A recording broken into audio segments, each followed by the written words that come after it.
NBA basketball is finally back when games actually matter. I'm so excited to start talking about, the first day of NBA. And without further ado, so NBA is back on NBC. We all know, the new deal came through and how the new partnership is going. First, I just want to talk about the presentation. Again, I personally wasn't really alive, I don't believe, when NBC was last aired on, when last time NBC had NBA rights. I think it was like 25 years ago. I turned 24 today, so really not much knowledge there. But I do know the ringtone, and it did bring back some nostalgia for me, mainly because I am a fan of the game. I'll go back and watch older games from the 90s and kind of see what these players looking like back then, and of course the NBC ring would absolutely be there. So in terms of the presentation, I think they nailed it. I loved when MJ was talking about the game. I think that's a very cool part of the halftime show. Just kind of hearing, one of the greatest or the greatest to ever do it, talk about the game. It's always a fun watch. And then when it came time to the ring ceremony, now the ring ceremonies, they're all kind of the same to me. I mean, last year with my team, the Celtics won it. Obviously, that was special, seeing my team the first time that I really started watching basketball win a championship. So that was always fun. But I feel like they could add an extra, a little extra flair to when they're actually getting the rings. Because personally, I feel that when they call the names, they kind of awkwardly walk across the court, grab the ring, shake some hands, and then kind of move on. Maybe I have like a cool kind of intro to each player, and maybe show like a quick clip of them, or have a little flair. And them keeping the lights on was also kind of weird, because I feel like from previous years, the lights were always dimmed down. But anyways, it's not any anti-Thunder hate. It was more just like they need to spark it up a little bit. You know what I mean? In terms of the banner, it was super cool watching all them touch their banner before it came up. Each player in that team, really grinded out the season last year, and they were the most dominant team in the league last year, and they won the championship, right? So that was really cool to see them do that. And then yeah, so pretty much getting into the first game, obviously we had the Rockets versus the Thunder, two contenders this year. You had the champions, the Thunder, and then the new look Rockets, so to speak. And that game, I did watch the entire game of it. Double overtime thriller, absolute classic, a dream way to start the NBA on NBC. I mean you have a all-time classic game as the first game. Like, you can't get any better than that. So first, I kind of want to talk about the Rockets. So as we know, Fred VanVleet, he's not, he's going to be out all year with torn ACL. So that was the really only true point guard on the roster. So they decided to run an ultra big lineup. It was the largest starting lineup ever recorded at Thompson standing at 6'7", 6'8", and then Jabari Smith, Durant, Şengün, and Steven Adams all at 6'11". It was an incredibly tall lineup, and the defense, was as predicted. They defended their ass off, and they really, did well on that side of the ball. A couple things right off the gate, their offense looked terrible. It looked really rough. I think like the first 4 possessions came down to, at the end of the shot clock, hoisting up some prayer at the end. You had Jabari Smith isolating against like Shai at the top of the key, and then you had some like Amen isolating, and then I know like the first play was like a Şengün like deep three, which is not really what you want as one of your shots. So that looked really rough. But I feel like going into that, we kind of knew it would look like this, but I feel like a little bit surprised kind of how bad it looked. And then throughout the whole game too, I was looking at the Rockets offense, and I had to remind myself that the Thunder were the most dominant team last year, even though they don't have J-Dub in this game.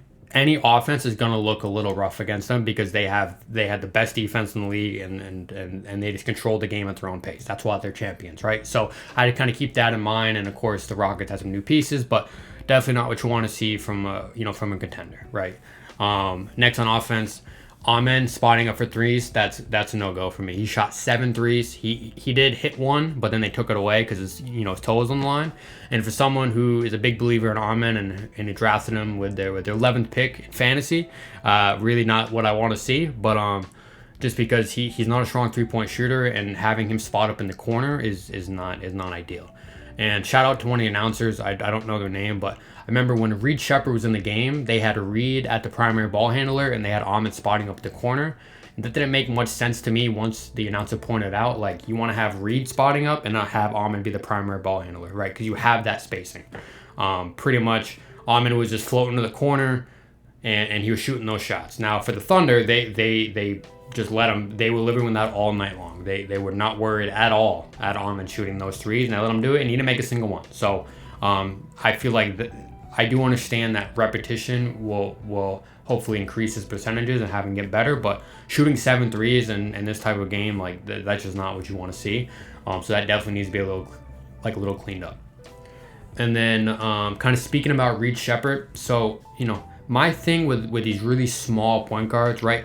Like you can defend your butt off, but you have to be really, really talented to be a good defender or be a positive defender as a really small guard. Like TJ McConnell, for example, he just knows how to defend, so he can get away with it. But like you have Trae Young, is a good example for that. His defense is so bad, but you need to have excellent offense to make up for the poor defense, right? And Reed Sheppard, honestly, we didn't see a lot of him last year. He looks like really small. Like I think he's listed maybe at 5'10" or maybe 6 foot, but he looks smaller than that. And it might have been due to the Rockets having a giant lineup, right? But his offense didn't seem efficient enough to make up for the lack of defense that he had. Because the Rockets were the Rockets had really good defense.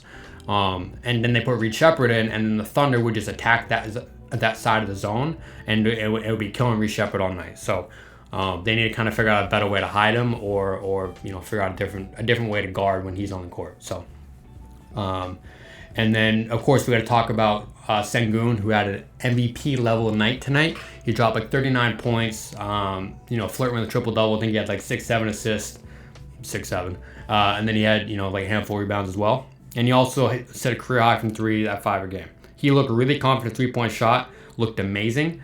He can keep up this level of play. He was also the pick and roll ball handler as the handler as well as the roller. So again, we all know his game. He's super well rounded. And he really took control of this game when it mattered. Unfortunately, obviously, we know the Rockets couldn't get it done, but if his performance is going to say anything, like he's going to be the number one guy clear cut moving forward if he puts up this level of production. And then again, back to their defense, the Rockets have elite defense with their length and size. Reed Sheppard kind of lowers that a bit. And in my personal opinion with Armin and Tari, that they gambled way too much on steals, which, the Thunder are really smart. It's a really smart team, and they know how to move the ball well. You're not going to catch them off guard very often. So they gamble for steals, and then they'll put them out of position. Then it's a 4-on-5, allowing the Thunder to get back in the game. And then miss free throws, right? I mean, you had KD miss one to give them the lead at the end of the fourth quarter. I believe Şengün and Tari Eason both missed one in each of the overtime periods, right? You need to hit those free throws. You need to cash those out, especially in the closing moment. And then one more thing, right? So we knew this team was going to struggle in the half court. Armin's not a great half court player. Şengün played really well, like I talked about before. But you traded for a guy like Kevin Durant. You gave him Jalen Green, Dillon Brooks, and a first, right? For these type of games, for in the closing moments, to have him get you a bucket. In the fourth quarter, Kevin Durant went 1 for 1 from the field. I think in both overtimes, he ended up going 1 for 2. Right, so you trade for this guy and you give him a max 2-year extension, or not a max. You give him a $90 million 2-year extension, right, to be that guy. But then when it comes time for him to be that guy, you don't drop, you don't give him the opportunity. Whether that's Kevin Durant not being aggressive enough to come in and get the ball to make the play, or it's more Udoka not putting him in position to succeed, right? So that obviously needs to change. You don't trade for a guy like that for that reason and then not use it. That to me seemed very confusing, and I was really questioning the thought process behind that. But all in all, I mean, the Thunder, they're still going to be contenders at the end of the day. They looked good enough, especially against this Thunder team, right? But there's definitely some things they need to fix. And just after game 1, I don't want to overreact, but they're definitely going to need to make some moves at the deadline to probably get a point guard, because I don't know if Armin's ready to be like the absolute lead guard to set up the offense as they need. So I don't know who would be involved in those moves, but it's probably going to be something that they're going to be looking at and probably should. So moving on to the Thunder. Right off the gate, Chet Holmgren looked confident, looked good, looked healthy, looked like he was ready to win another championship, honestly. I mean, he was the only guy really consistent for them in the first half. I think he started off 7 for 7. Then he kind of faded back a little bit, as the Thunder, more of the Thunder players found their groove. So He looked really good. Again, we all know what type of ball player he can be. It's more the health, right? He's missed significant times both years that he's played, and then obviously missed his entire rookie season. So if he can play like this and stay healthy, I mean, the sky's the limit for him, right? Obviously, there's no J-Dub here. He's still dealing with like some wrist surgery. I'm not entirely sure his timeline, but the fact that the Thunder could still win this game against a contender without their, All NBA, second best player, depending on who you ask, type of player, is really impressive. And once he gets back in the lineup, they're just going to elevate even more. And for the first half, Shai was very, very quiet. Now, I wasn't sure if this was really the Rockets defense getting to him, or if it's more of a championship hangover, or kind of what was going on, or just lack of aggression. That did surprise me. I think he only had like 5 to 7 points at halftime, which is not something nobody does. I mean, he averaged 32 points last year. So I'm kind of thinking maybe this Rockets defense is really like legit. Shai, just completely refusing to be aggressive. And then in the second half, we all know what he does, right? He scored 12, 14 points in the fourth quarter, hit some big shots in overtime, and then obviously got those free throws at the end when KD bit on the pump fake. And then again, their elite defense as always. I mean, they defended their asses off again. They jumping lanes and just overall good on-ball defense. I mean, you have so many defenders on the team, and Shai, Chet, Hartenstein's good at the rim. You got Caruso, Wallace, Ludo. I mean, you got defenders everywhere you look. So it's not surprising that their defense picked right up where they left off last year. In terms of the second half, again, they were trailing for majority of the game. I think their first lead came like late in the fourth quarter.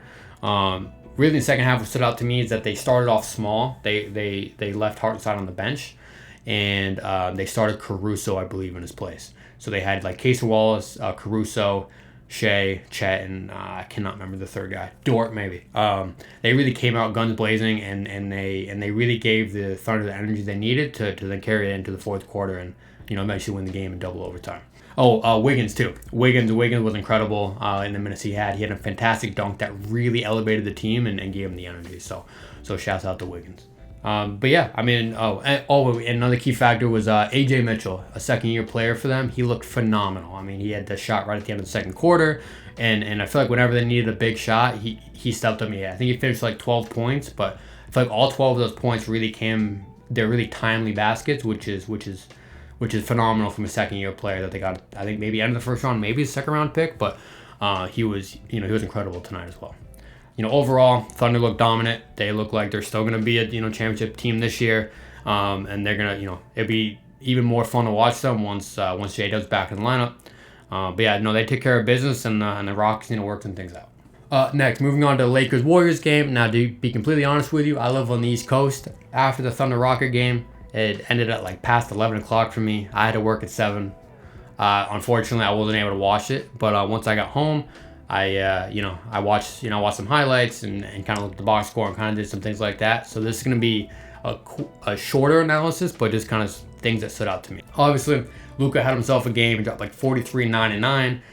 He was controlling the entire offense for the Lakers for the most part. And then Austin Reeves as well did his thing. I think he scored like 29 points, had 9 assists. He was spectacular in himself.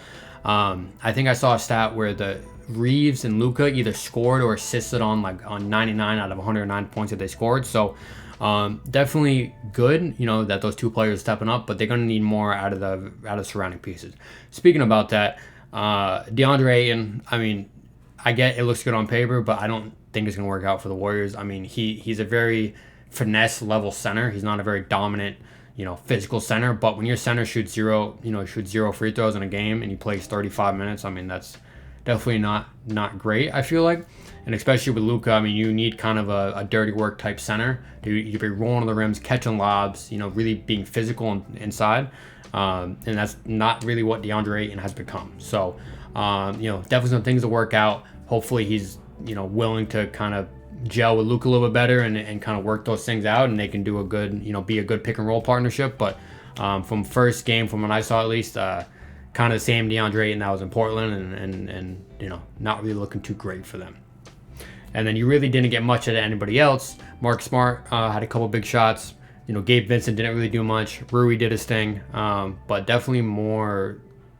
They definitely need more from the surrounding pieces in order to succeed. Obviously, LeBron was out and probably going to be out until mid-November, so that did hurt their chances a lot. But even with LeBron, you're going to need those other players to step up and be aggressive. So, and for the Warriors, Kuminga looked really good. He right before the game, they did announce that he was going to be the fifth starter because we knew that Steph, Dre, Pods, and Butler were going to be starting, and then before the game they announced Kuminga, and he looked great. He had a couple threes. He finished like 17 points. He was playing really aggressive, and he fit well within the offense. Today, right? That was the biggest thing with Kuminga.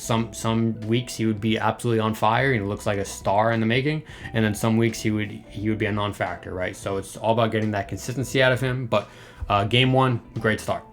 Butler did his thing. He finished with 16 free throws as he normally does, and he's a great fit with his Warriors offense because when they just need to calm down, get a bucket, they just give it to Jimmy and he goes to work and he gets it done. Right? He's a very high IQ level player.